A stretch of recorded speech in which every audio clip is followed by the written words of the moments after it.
Dans ce cours, on va voir comment utiliser les règles, les grilles, ainsi que les repères. Pour afficher les règles, c'est très simple. Il suffit de se rendre sur le menu Affichage, puis Règles, afficher les règles. Voilà nos règles en horizontal ainsi qu'en vertical se sont affichées. L'origine de ma règle se trouve ici. Voilà le 0 pour le vertical, pour l'horizontal.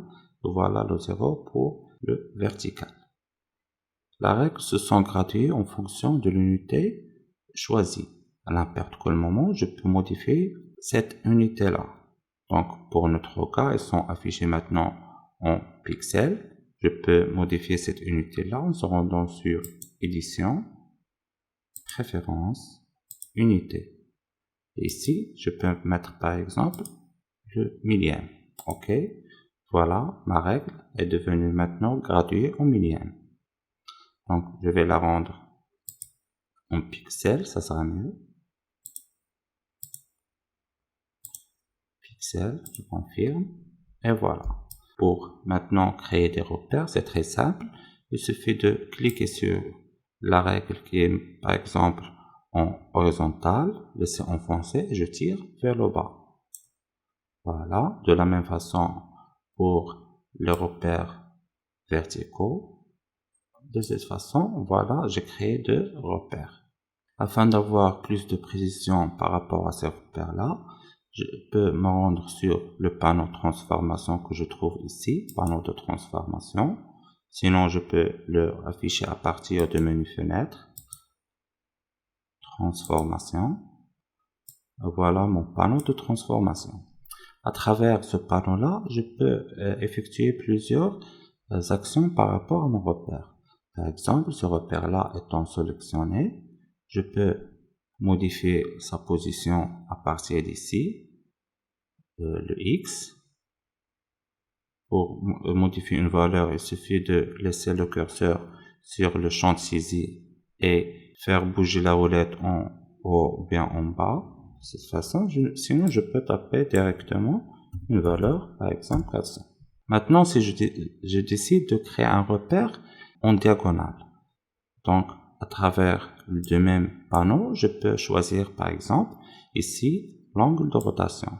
Si je décide par exemple de créer 45 degrés, voilà, l'angle de repère est devenu en 45 degrés. Donc j'ai la possibilité de créer autant de repères que je veux à partir de la règle de cette façon-là. Je peux supprimer un repère en le sélectionnant par exemple, cliquer sur la touche supprimer.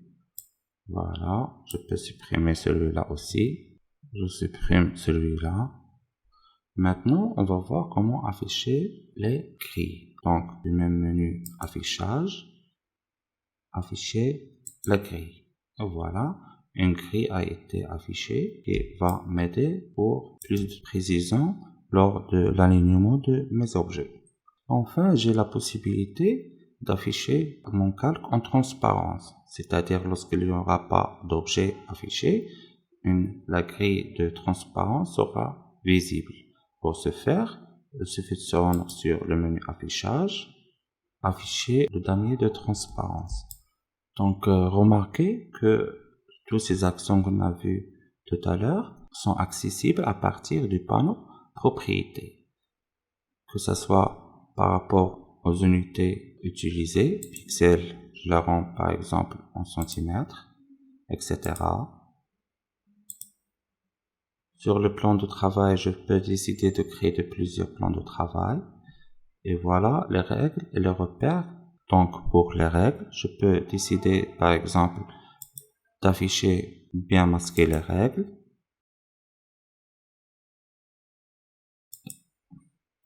Afficher le damier de transparence ou bien le masquer.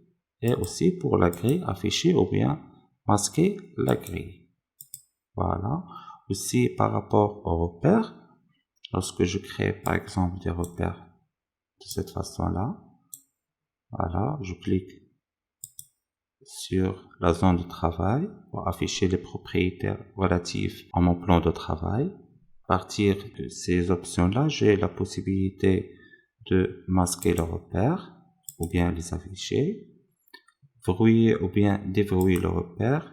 Maintenant, ils sont verrouillés, je n'aurai pas la possibilité de les sélectionner ou bien de les modifier. Et cette option-là pour afficher ou bien masquer le repère commandé. Voilà.